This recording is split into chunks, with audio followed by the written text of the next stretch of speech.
Unom ka mga binilanggo sa Pardo Police Station sa Dakbayan sa Sugbo nagpositibo sa coronavirus disease. Samtang dalaw sa mga estasyonan sa kapulisan, gidili una. Anong report? Gikatak ng ibalhin sa Cebu City Jail ang unom ka mga binilanggo sa Pardo Police Station human nagpositibo sa COVID-19. Gipang-isolate na usab ang mga personnel nga ilang na close contact o gikatakdang ipaswab test.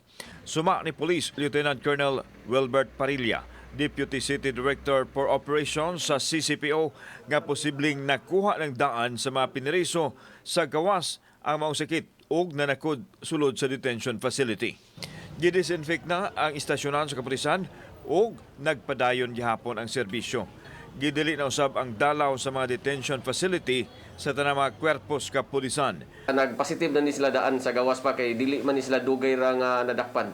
No, di man sila moabot og 1 week sa sud sa ato ang detention. Samtang adunay na po ka mga pulis sa Cebu City Police Office nagpositibo sa virus o gipang-isolate na usab. Padayon ang pahimangno sa PNP sa kanunay pagsunod sa health protocols aron malikay sa balatian. And 2 of which is naka-DS, naka-detail sa regional office and naka-isolate na sad sila. Kauban si John Solon, ako si Alan Domingo. Balitang Bisdak.